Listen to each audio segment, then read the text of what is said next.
சத்தியமே லட்சியமாய் கொள்ளடா, சத்தியமே லட்சியமாய் கொள்ளடா, தலை நிமிர்ந்து உனை உணர்ந்து செல்லடா,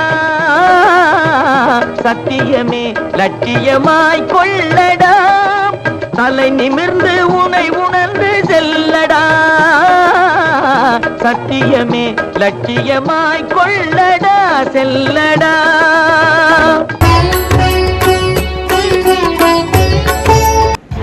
நீங்கள் பார்த்துக் கொண்டிருப்பது மாசிமகன் யூடியூப் சேனல்.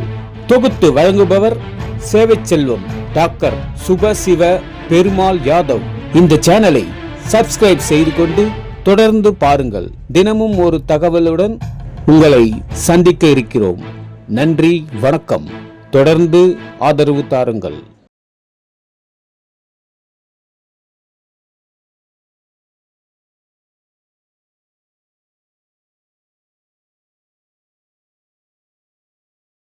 அனைவருக்கும் வணக்கம்.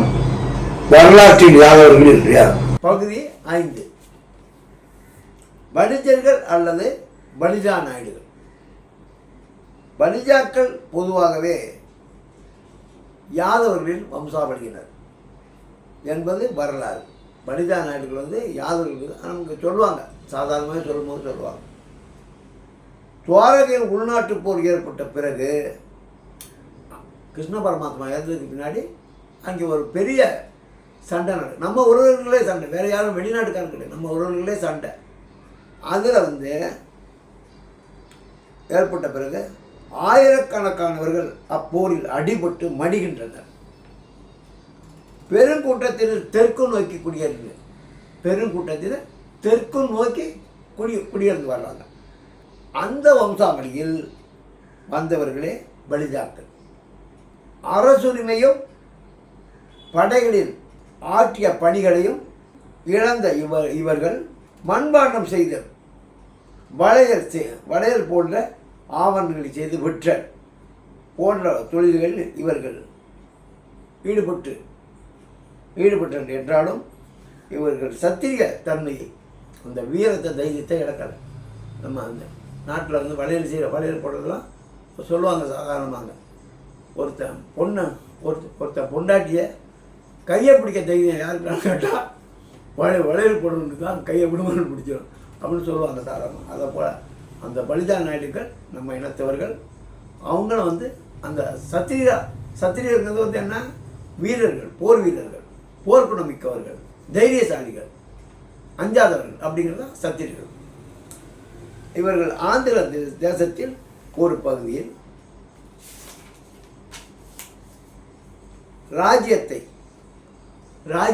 அங்கே போய் ஒரு ராஜ்யத்தை நிறுவியிருக்காங்க. இந்த வம்சத்தில் பலி என்ற மன்னன் தோன்றினான். இவர் மனைவிமார்களுக்கு புத்திர பாக்கியம் ஏற்படவில்லை.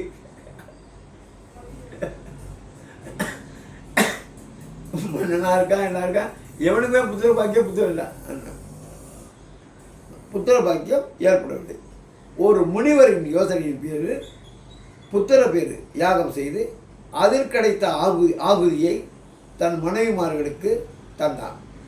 அதன் பிறகு கருத்தரிக்கும் சக்தியை அந்த ராணிகள் பெற்றனர். இதன் பலனாக அந்த பலி மன்னனுக்கும் பிறந்த மக்களும் அவன் வம்சாவளியினர் பலிஜாக்கள் என்ற பெயர் பெற்றனர். ஸ்ரீமத் பாகவதம் இது என்ன கேட்டால், நீங்கள் இதுக்கு ஆதாரம் எதுன்னு கேட்டால், ஸ்ரீமத் பாகவதத்தில் இந்த ஆதாரம் ரொம்ப தெளிவாக இருக்கிறது தான் இதில் சொல்லப்படுது. யயாதியின் வழியில் யயாதி நம்மளாம் யார் யது வம்சம், யயாதி வம்சங்க. யயாதியின் வழியில் பல தலைமுறைக்கு பிறகு தோன்றிய சுதபஸ், பல தலைமுறைக்கு பின்னாடி சுதபசுங்கிறவர் தோன்றார் என்னும் மன்னனுக்கு பலி என்பவன் தோன்றினான். இப்பலிக்கு புத்திர பாக்கியம் இல்லை. எனவே தீர்க்காதமம் என்ற முனிவரின் யோசனைப்படி இவனுக்கும் குழந்தை இல்லை. யோசனைப்படி யாகம் செய்தான். இதன் பலனாக அவன் மனைவிமார்களுக்கு குழந்தைகள் பிறந்தன. அந்த குழந்தைகளுடைய பேர் என்ன? அங்கன், வங்கன், கலிங்கன், சுகன், பவுண்ட்ரன், ஆந்திரன் என்பவர்கள். மொத்தம் எத்தனை? 7 குழந்தையா? 7 குழந்தைகள் பிறந்தன. 6 பேர்களும் தத்தம் பெயரில் ராஜ்யங்களை ஏற்படுத்தி கொண்டனர். அந்த பிறந்த அந்த ஆண் குழந்தைகளும் ஒவ்வொருத்தரும் தங்களுக்குன்னு ஒரு ராஜ்யத்தை ஏற்படுத்தி அங்கே கோட்டை கொத்தங்களோடு ஆண்டாங்க அப்படின்னு. இவர்கள் படி என்ற மன்னனின் வழியினராலும்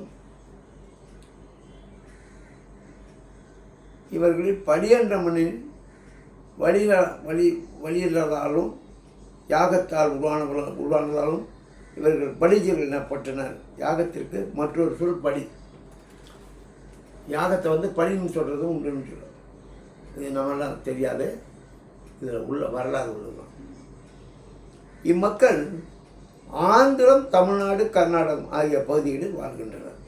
இந்த பலிஜாக்கள் எல்லா பகுதியிலும் வாழ்கிறது எல்லாருக்கும் தெரியும். இவர்கள் கவரை நாயுடுகள் எனவும் அழைக்கப்படுகின்றனர். பலிஜா நாயுடு, கவரை நாயுடு தனித்தனி பிரிவாக இருந்தாலும் இவங்க 2 பேருமே ஒரே பிரிவு. இது யாதவர் பிரிவு தான். கல்லர் இப்போ இந்த பகுதியை பார்த்தோம். இப்போ கல்லர்னால் என்ன நினச்சிக்கிறோம்? தமிழ்நாட்டில் அவர்களும் நமது உறவினர்களே, அவர்களும் நமது இனத்தவரே, நம்மளுக்கு பிரிந்து சென்றவர்களே. கல்லர்கள் தமிழகத்தில் தென் மாவட்டங்களில் அதிகமாக வாழ்கின்ற தமிழ் மக்கள். பெயர் காரணம் தெரியவில்லை. பெயர் காரணம்னு சொன்னால் நம்ம எப்படி பார்க்கணும் கேட்டால் கள்ளழகர்னு சொல்கிறாங்க. கள்ளழகருடைய வம்சம் தான் கள்ளராக இருக்க முடியும். மதுரையில் இப்போ கள்ளழகர் மிக பிரபலமான ஆலயம், தெய்வம். நம்ம கிருஷ்ணன் அவர் வழியை பின்பற்றவங்க கள்ளர்களாக இருந்திருக்கலாம். அதன் வழியாக அவங்களும் நம்முடைய உறவினர்கள். அதை நம்ம ஏற்றுத்தான் ஆகணும். ஆனால் வரலாற்று அறிஞர்கள் தெளிவுபடுத்துகிறாங்க. காரணம் தெரியவில்லை. மன்னர்களின் வேவுப்படை பிரிவில் இவர்களுடைய முன்னோர்கள் பணிபுரிந்தனர். எதிரிகளின் நாட்டில் மக்களோடும் அதிகாரிகளோடும் பழகி அங்குள்ள அரசின் பல ரகசியங்களை அறிந்து தம் அரசனுக்கு அனுப்பும் தொழிலில் ஈடுபட்டதால் இவர்களுக்கு பெயர் பெற்றனர் என்று சொல்லப்படுகின்றது. என்னால் தமிழக வரலாற்றிலும் இலக்கியத்திலும் இம்மக்களின் ஆதி இடம் தொண்டை மண்டலம். இங்கே தான் சொல்லுது.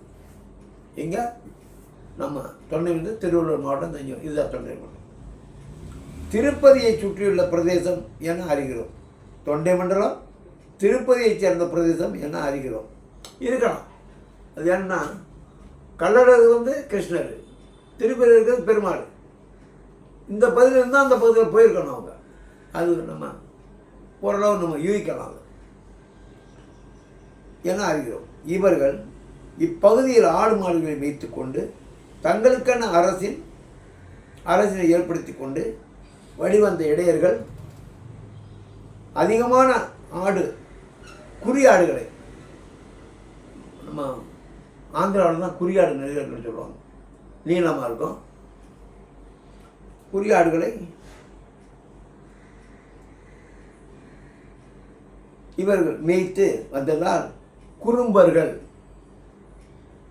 என்று பெயர் இந்த இடையர்களுக்கு உண்டு. குறும்ப இடையர்னு நம்மள ஒரு பிரிவு உண்டு. அது அவங்களுக்கு உண்டு.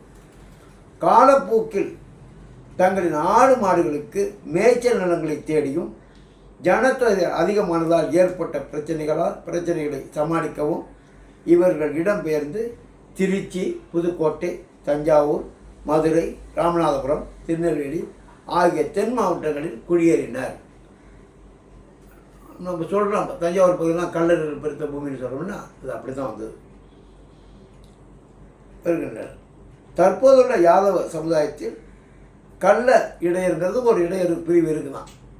அது எந்த பகுதியிலும் தெரியல, நான் இது வரைக்கும் கேள்விப்பட்டது கிடையாது. அது எங்கே இருக்கிறது தெரியல என்ற பிரிவு உண்டு. இது இடையர்களுக்கும் கள்ளர்களுக்கும் உள்ள தொடர்பினை காட்டுகின்றது. வரலாற்று பேராசிரியர் சொல்கிறாரு, தி Kallan and Samban, the Kallan and Samban subdivision of Idaiyans, இடையனுடைய உபபிரிவினை சொல்கிறார். Connect them with the Kallans and Paraiyans. இங்கே பாருங்க எப்படி போகுது பாருங்க. The Pallava army of Kanchi was recruited from the martial tribe of Pallava R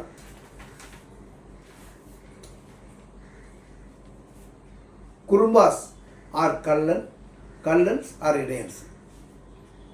Some of them were feudal governors of the Pallava kings. எல்லாமே இந்த பல்லவ அரசரை சேர்ந்தது. புதுக்கோட்டை மன்னராக அண்மை காலம் வரை இருந்த 1974 வரை ஆட்சி புரிந்த மன்னர்கள் தங்களை தொண்டமான்கள் என்றே அழைத்துக் கொண்டனர். தங்களின் முன்னோர்கள் தொண்டை மண்டலத்திலிருந்து வந்தவர்கள், அதாவது வந்தவர்கள் தொண்டை மண்டலம் எல்லாருக்கும் தெரிஞ்சு போச்சுப்பா. வடார்காடு மாவட்டத்தில் பெரும்பகுதியாக தொண்டை மண்டலம் தான் சொல்லுவாங்க.